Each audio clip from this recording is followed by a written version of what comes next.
Personne ne sera prêt en Europe à un tel choc, à la fois parmi la population, mais même les élites politiques, alors que les élites politiques ont eu le temps de s'y préparer.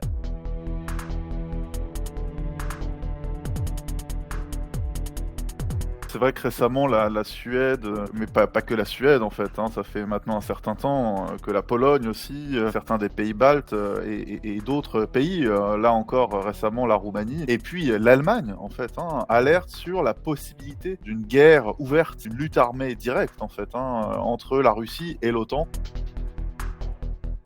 Et la question, c'est évidemment, est-ce que la Russie franchirait ce pas ou non? Quand on observe les scénarios qui ont été produits par l'armée allemande, je pense que déjà, il faut avoir à l'esprit que toutes les armées font des scénarios, si vous voulez, et que tous les scénarios produits ne sont pas considérés comme absolument probables. L'intérêt, c'est d'évacuer les différentes et d'évaluer les différentes possibilités de l'évolution de la situation. C'est vrai que le scénario présenté est fait, produit par l'armée allemande. Il est, à mon avis, assez improbable. Malgré tout, il y a des éléments intéressants dans le scénario élaboré par l'Allemagne, d'une invasion, en tout cas d'une agression directe militaire russe contre les pays baltes, contre l'OTAN donc. D'abord, il y a la forme de cette invasion qui prend en compte la façon dont l'armée russe post-soviétique, non seulement a imaginé la guerre, mais l'a fait. D'abord en posant une période initiale de la guerre qui serait une période de confrontation indirecte, plus ou moins longue, contre les pays baltes, en utilisant les minorités russophones, en menant des cyberattaques, en menant des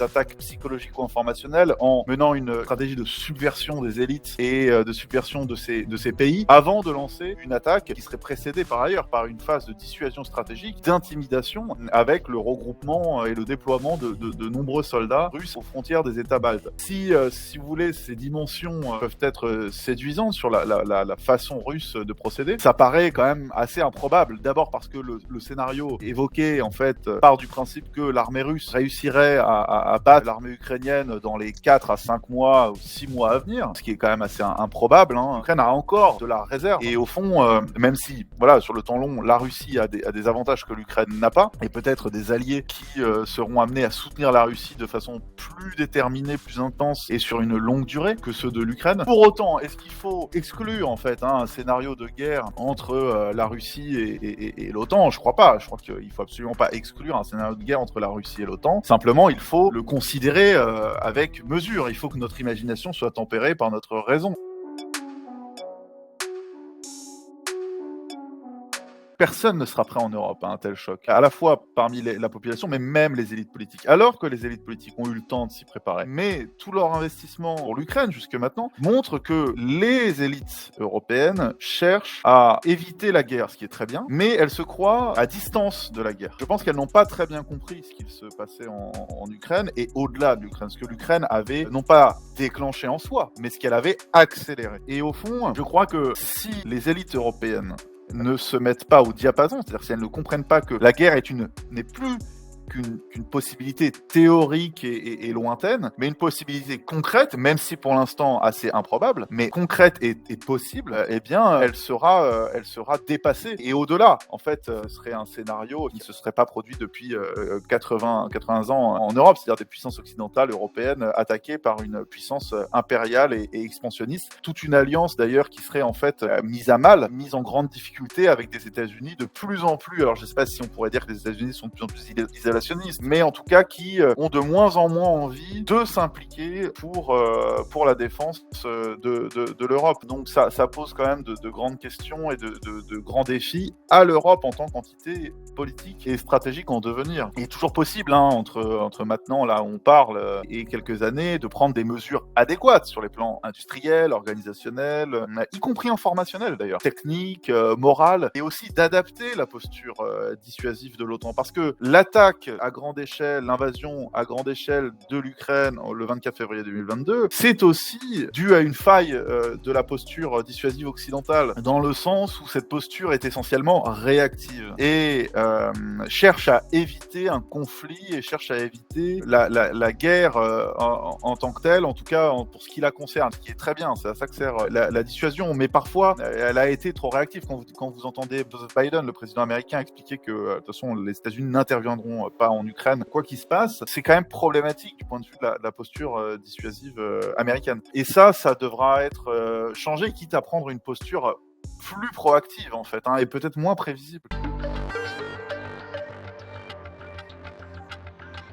D'abord, des facteurs matriciels, je dirais, présents depuis longtemps chez les élites politico-militaires russes et qui font craindre une telle guerre entre la Russie et l'OTAN. Le premier point, c'est une perception traditionnelle et traditionnellement et radicalement hostile de l'Occident en Russie parmi les élites politiques et militaires russes. L'Occident y est perçu comme une entité monolithique, une entité hostile, qui souhaite la mort de la Russie, qui serait si vous voulez, en lutte à mort historique contre la Russie. C'est une donnée importante, cette perception. Et par ailleurs, et paradoxalement, et c'est toujours cette tension chez eux qui est importante et qui explique beaucoup de leurs actions qui nous paraissent un peu incompréhensibles et déstabilisantes, c'est aussi leur perception d'un Occident passif, hédoniste, faible, pacifique, d'un Occident relégué à l'état, si vous voulez, de créatures à soumettre facilement et en même temps une sorte d'entité qui ne représente une menace que par sa décadence. Cette menace serait réduite à cette décadence qui pourrait s'infiltrer en Russie et contaminer la société russe et les élites russes. Et puis il y a une volonté qui découle de ces perceptions aussi en partie, c'est la volonté de chasser les États-Unis d'Europe. Pour les Russes, pour les élites politico-militaires russes, c'est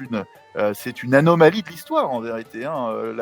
Les États-Unis n'ont rien à faire en Europe. Je rappelle les mots importants de Yeltsin, on ne parle même pas de Poutine, de Yeltsin à Clinton en 99 au sommet d'Istanbul. Donnez-nous l'Europe, vous prenez le reste du monde, nous on a l'Europe, c'est très bien. Clinton lui répondait à l'époque, mais je ne suis pas sûr que les Européens apprécieraient. Je crois qu'il avait raison et je crois qu'il a encore raison. Donc il y a aussi cette volonté en Russie, cette idée, cette volonté impérialiste en Europe. Les élites politiques et militaires russes pensent avoir des droits sur l'Europe. Évidemment, Yalta, pour eux, a confirmé ces droits. La Russie est montée en puissance dans son histoire et est entrée sur la scène européenne assez tardivement, en fait, par rapport à ce qui existait à l'époque, aux puissances existantes, mais a vite eu des desseins expansionnistes et a voulu se faire accepter comme une grande puissance. La Russie se voit à la fois comme un protecteur et comme une puissance qui assainira une Europe décadente. Il y a cette idée. La Russie garde les yeux rivés sur l'Europe, même si elle a été contrainte de faire le pivot vers l'Est,